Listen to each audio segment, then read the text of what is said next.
Hello, and welcome to the Items Responsible AI podcast. I'm Lily Clement, a data scientist, and I'm here today with David Stern. Hello, David. Hi, Lily. Looking forward to this follow-up because our recent podcast was then just before a very interesting article came out. Yes, the recent episode called Generating AI Images. Do AI Implementations Suppress Diversity? And in this episode, we talked about quite a few things. For example, if I ask for an image of a scientist from an AI machine such as ChatGPT or Gemini, it generally will give me a white male scientist. Not from Gemini, that's the whole point. Well, yes, I guess I was trying to be diverse by saying more than just ChatGPT. There are others who are not like Gemini. But okay, so let's go into the articles. As you say, between recording and publishing, this new article came out on Google's AI tool called Gemini, where it's faced a bit of backlash for generating, I guess we could call it politically incorrect. I think that's the word that they're using. They're using politically incorrect? I mean, the point is that they're including diversity in places where it shouldn't be. This is exactly what is to be expected. They're overcompensating. It's really hard to get it right. Well, just as an example of what we mean by they're overcompensating. So someone's asked it to generate an image of the US founding fathers, and they've put in it a black person, which wouldn't have been the case at the time. Or when generating German soldiers from World War II, having all sorts of races in there. And I think that the quote from the article was along the lines of, in trying to solve the problem of bias, they've then created this whole new problem, which is that it's just absurdity. Yes. And I think this is the key thing. AI is in its infancy still in this sense. And trying to fix one problem, you're going to create another problem.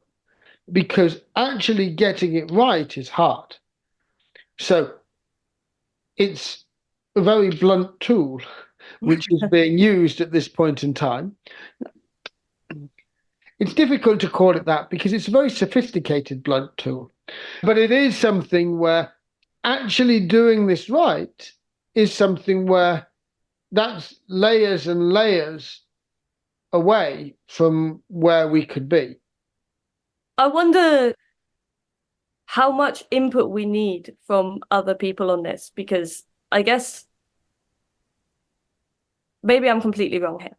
But my understanding or the image in my head of how AI tools work is that there's a lot of scientists, data scientists, statisticians working on it, but you don't have as many people in other areas working on it who might understand these.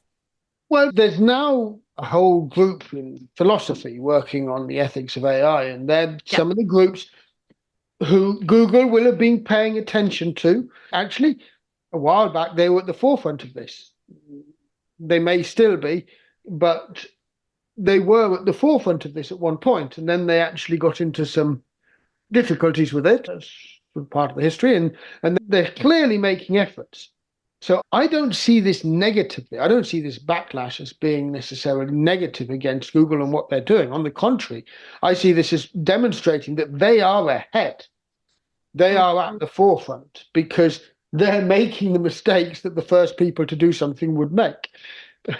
It's not that others are doing this better. It's that others aren't trying to solve that part of the problem yet. And therefore, they're not yet as far along. So as a result of this, Google's paused their tool and they've kind of said, we're working on this, we're trying to fix this. But if you're seeing this from that positive point of view, that it is great that they're aware of this and that they're working on it. What are your thoughts on that they've now then paused the tool, but yet we still have other tools going out which have in them these biases, not these absurdities? It comes back to, I think, one of our previous podcasts, where regulation is good for the big companies and potentially good for the consumers as well. Because Google has too much to lose by having the bad press. So they've got to pause the tool because they can't afford that bad press. But they're ahead. So really, if we wanted things to be developed well, I would prefer that the others paused their tools, and they didn't pause their tool because their tool is ahead. It's not perfect. It's got its own problems, of course. Any tool is going to have serious problems. Anyone who doesn't recognize that hasn't actually understood the current state of AI. So all of these tools are going to have serious problems. They're going to have biases in. They're going to have absurdities. They're going to have things coming out because that's the nature of the technology in its current state. So the question to me isn't, should the others have paused their tools and Google not have? It's the sort of, well, could we actually get the development of such tools to be more responsible? And of course, the other bit of news which has happened very recently is the EU now has released regulations, the first sort of elements of regulations on this. I'm still not ready to comment on that, except that this is a big deal. So maybe the dynamics in the EU will now lead to changes in exciting, interesting ways in the balance of how this works because of that regulation piece. Well, it feels, I guess, regulation is great, and it's good to say this, and it's good to say, and now we've got the regulation, but I still wonder, what does that still mean? Like, how can we still teach AI or get AI to kind of understand? Maybe I don't understand the regulation well enough to be able to know. Regulation is not the answer, because the whole point is the technology can't do this. So if the regulation wants to make sure that there's no biases and no absurdities, then nobody will satisfy the regulation. But that's not how the regulation and regulators are. It's not how they're looking at this. They are looking at sort of responsibility in interesting ways, which I think is important. I'm not saying that the regulation is necessarily good. It might stifle innovation. Yeah. I don't know. I don't have those answers. And I'm sure we'll talk about that regulation in another podcast when you are ready to comment, or when a little bit more is known about how it's received, rather than just it being out.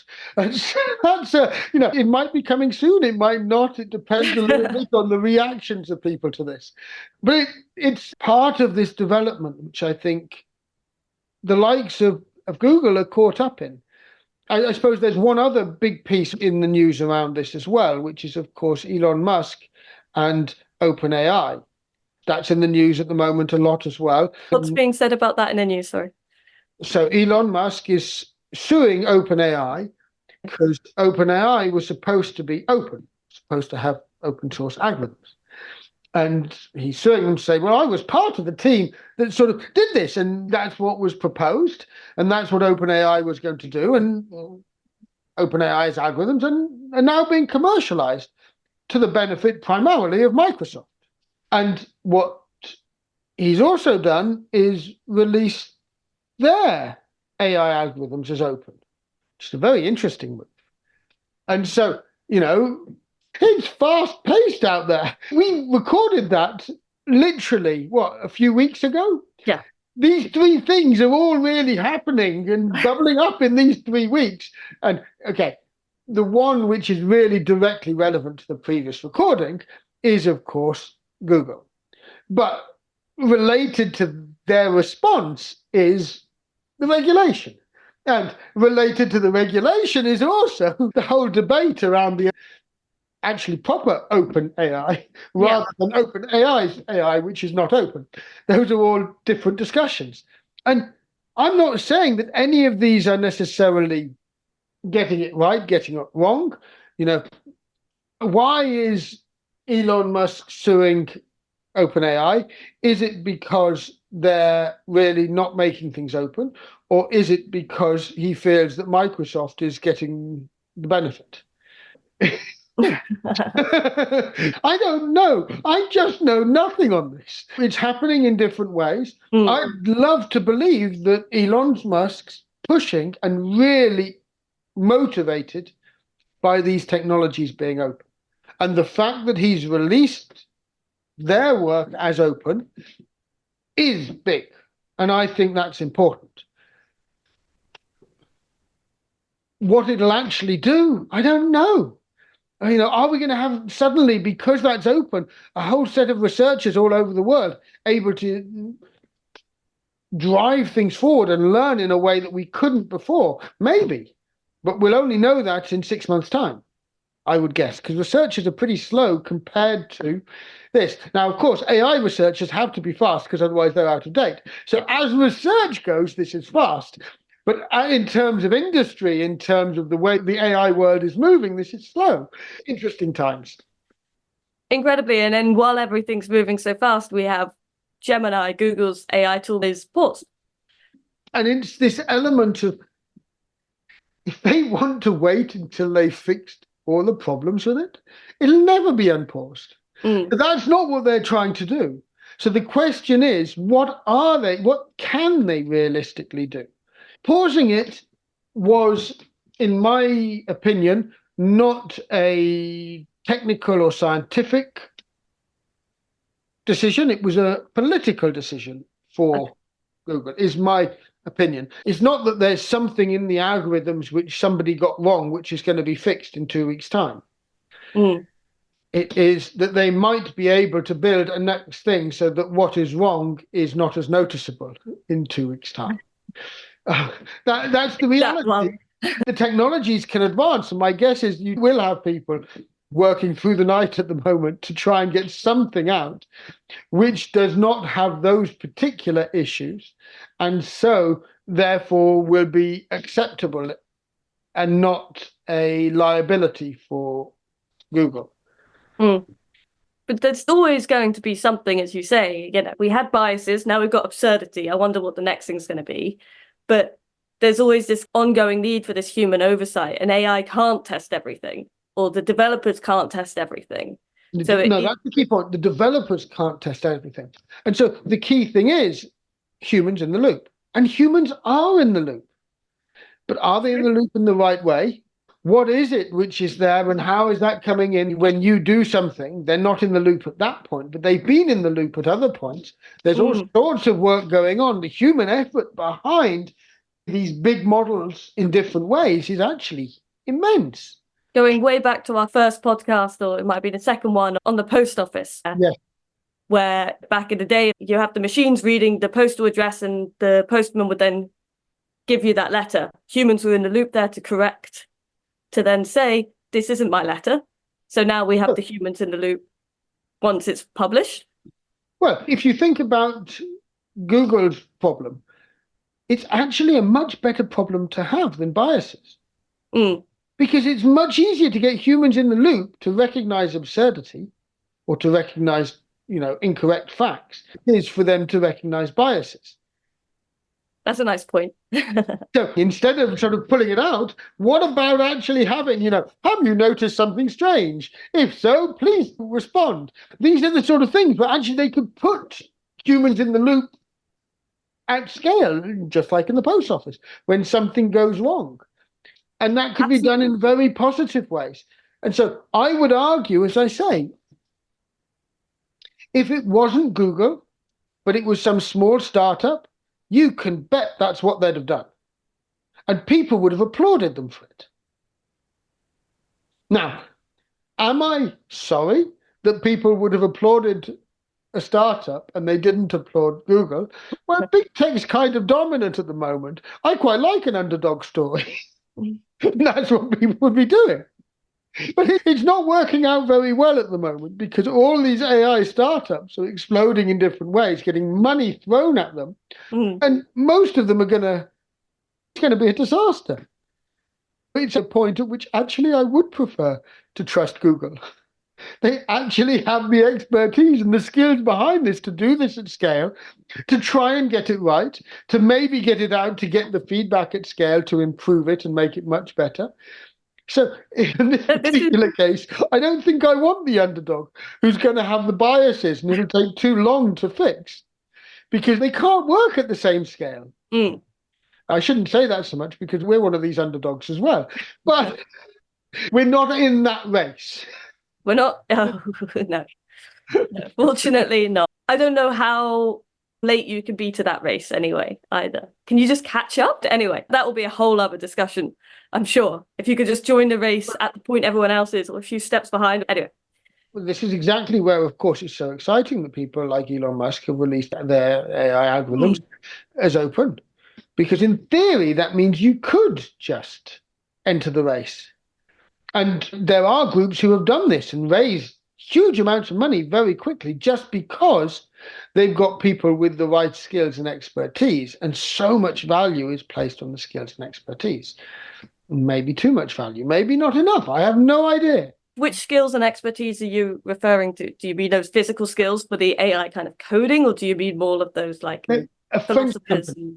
A French startup very recently, I'd need to remember the name, had basically 3 experts building these large models, large generative AI models. Top people from the industry, from the big firms who with real top skills, put their startup out there, the 3 of them, and based on their skills alone, they had the biggest venture fund or whatever it was in history. Wow.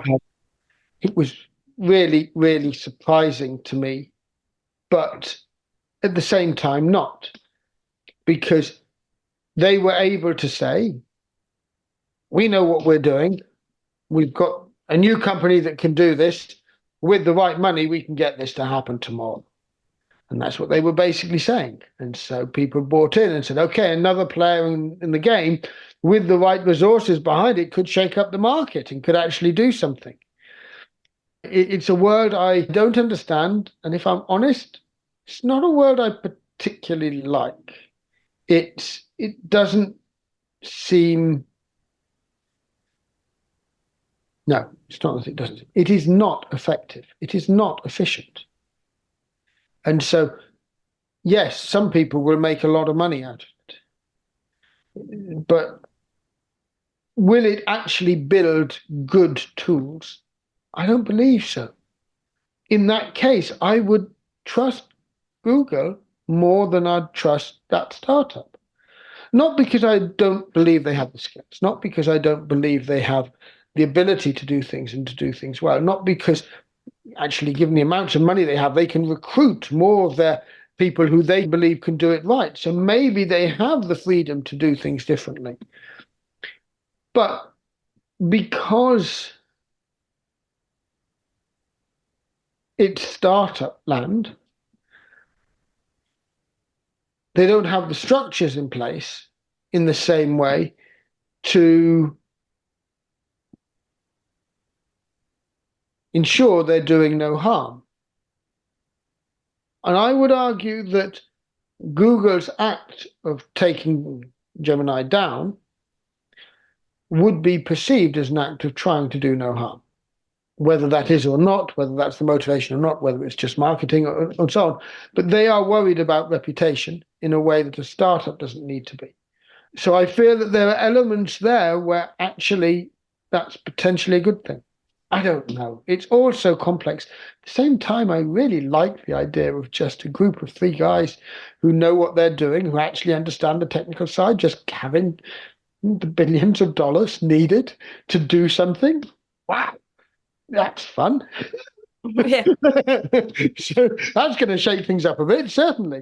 I don't envy them, because although they're probably going to become very rich out of it, it's almost certainly going to be full of moments of failure. The most likely outcome is that at some point their dreams of what could have been remain dreams because they didn't get everything right. I hope I'm wrong. I hope they're able to shake things up and build the next big thing. And they're not the only one. There have been so many of these recently. So I've just taken that one as an example. But yeah, the startup culture combined with AI right now is, I think, it's not the first time it's happened. And the other times it gradually underperformed and was then left. And when were the other times, sorry? So were they like in AI history? Yes, in AI history, if you go back in AI history, I think there have been 3 or 4 booms before now. Trying to remember. I mean, one of them, of course, was around when AI finally won at chess. led to a big AI boom in a sense. Yes, it's finally there. It's going to be able to do all sorts of things which it couldn't do at that point in time, and now it can. And so I'm not saying these booms are totally wrong. There is substance behind this. AI is extremely powerful, as we keep saying. What it can be done if used responsibly is huge. With the current incentives, I can't see how responsible AI stands a chance. It's not about it being responsible. No, I shouldn't be pessimistic about that. It needs people to care about doing things responsibly and not just rushing off. Mm. We've been doing bits of work with organizations to try and move towards responsible AI, to try and encourage them to understand what that could mean, how they could do it, and done bits of work training lecturers on this. And I would argue that Google, in its latest attempt, was trying to do responsible AI. Mm. And therefore, it is not surprising that it's the responsible AI one that got turned off. Well, I was then going to say, what then is responsible AI? Because there's bias and there's this absurdity, I guess. Do you want bias or do you want absurdity? And as you said earlier on, it's easier to catch those absurdities than those biases, which is something I didn't think about before this discussion, but is absolutely something I agree with. And now I'm like, it's also fun to catch absurdities as well. Whereas biases, maybe that's a little bit more frustrating, I don't know, but much easier to define an absurdity than a bias. But then what is responsible AI? Is it more responsible to be biased or absurd? Well, if it's more responsible to be absurd than biased, then it's irresponsible to pause your model and just allow the models out there to be the ones that are biased. No, I think let's be clear here. Changing history is irresponsible. Okay. Yes. Okay. That's true. So I would argue that having algorithms which are imposing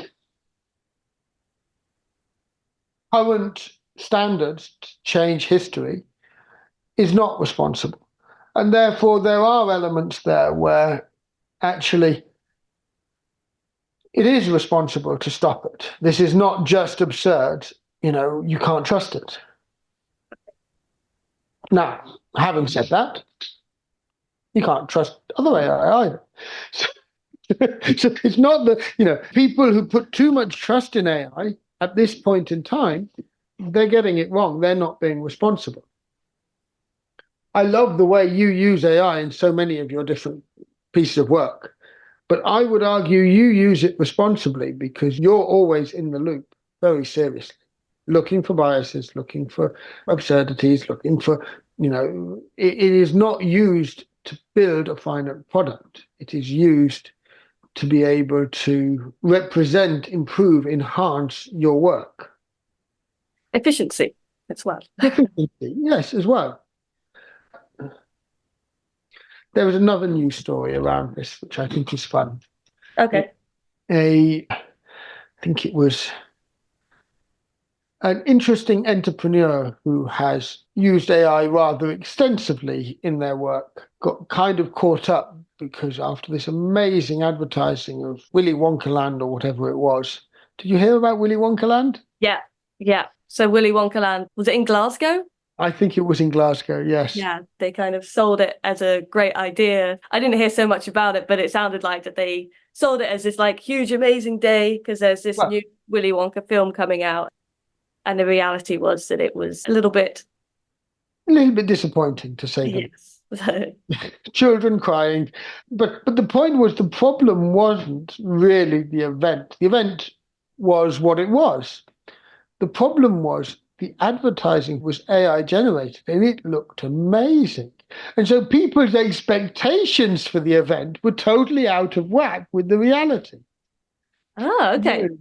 This is the real point. And this is where you look at what they had, and it was just, that was going to be fantastic. And then it was in a warehouse with a couple of balloons. There wasn't even much of a backdrop. It's the image I saw, but maybe there was a backdrop somewhere else. But A small backdrop. I have no idea. I just read the news articles. The advertising was done with AI. Apparently, the actors were given scripts which were generated, made no sense. So the whole thing was just this AI generated thing, which was a total failure in all sorts of interesting ways. Yeah, I love it. Yeah, exactly. It's sort of, and the humans in the loop did try to innovate. There were some actors there who were sort of employed to actually deliver these scripts, which are absolutely. Anyway, I do feel a little sorry for everyone caught up. I apologize if I'm laughing at the situation, which was comical from the outside, but it really was not from within.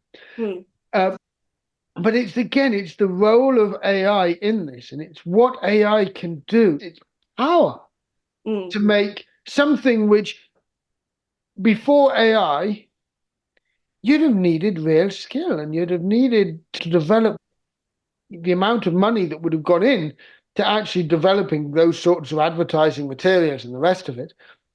You wouldn't put that sort of money in unless you also had the money to put in to making sure that the event was good. Sure. Yeah.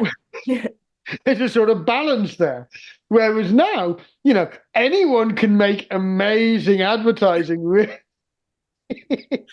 or something which looks really impressive because AI is pretty good at that. And therefore, what's behind it is not as clear. And it often comes back to the humans in the loop where they do that. Unless I'm mistaken, actually, the person behind it was also an incredibly productive author who had, within a summer, managed to sort of write 6 or 7 full books. Wow. Yeah.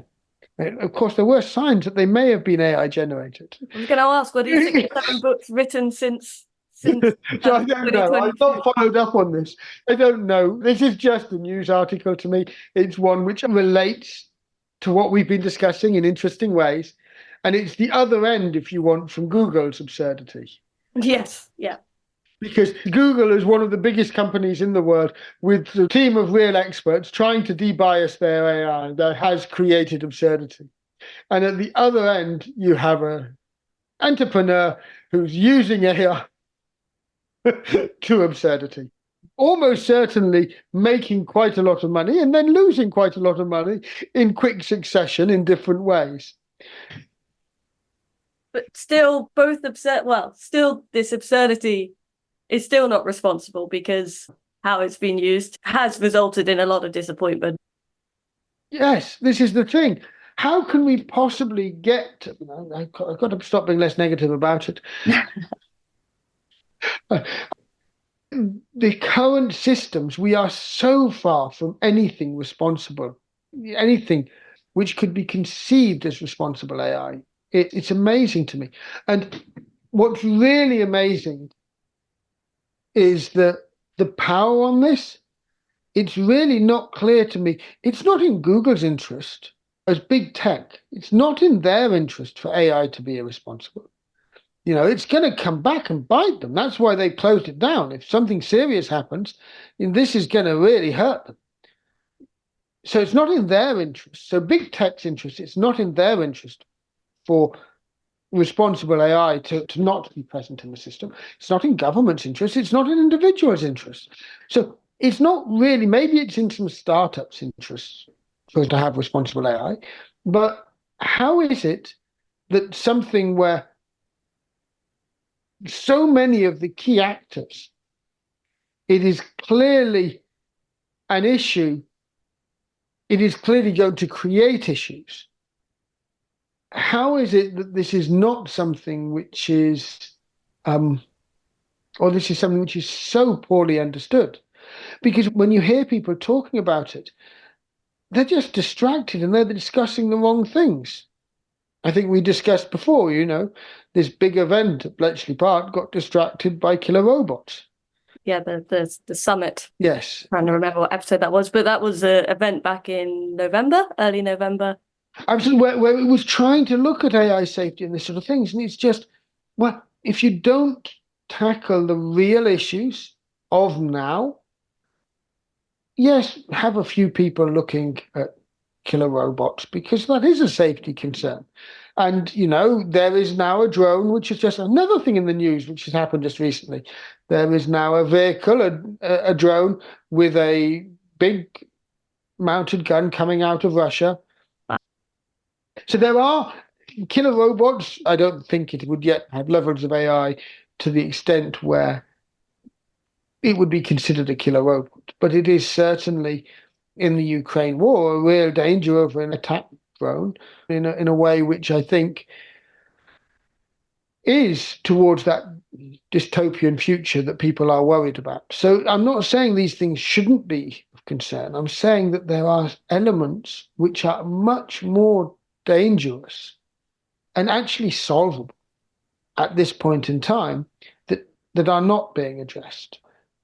These are the issues around, as Google sort of highlighted, the fact that we do not have, even the top experts do not know how to build responsible systems, even when they're really trying. That's a knowledge, that's a research point. Why are we not really pumping money into that research? Why don't we have all our top researchers, a lot of them, getting research grants to investigate that? Because it's hard. And that is something which could and should be done through open models, actually looking at this in serious ways. I think there's real possibility. Why are we not taking seriously the ways in which biases are coming out in pretty much any system? So Google is, which is where they've tried to counteract that. But that balance of this, their research on that, how much of that is internal versus how much of that is public? How much could others be building from what they've done? Or is that their sort of in-company knowledge that they're building? They've obviously made progress, but how open are they with that progress? Because, of course, as soon as they're open with it, all their competitors will use it. And they've done all the work. So how are we getting the systems to actually work so that we are encouraging the right progress? I don't think we are. No. Very interesting. Do you have any final thoughts to round off this podcast? I want to finish on a bright note. I know you do. Because despite all this, I am so delighted about the news article that Google has tried to address biases and got it wrong. Because it was obvious that the first person to try and address biases seriously was going to get it wrong. It's part of the journey. So in terms of learning, this was inevitable. This had to happen, and it's happened. So what's next? Look forward to talking again in a few weeks when things have moved on again. Absolutely. Thank you very much, David.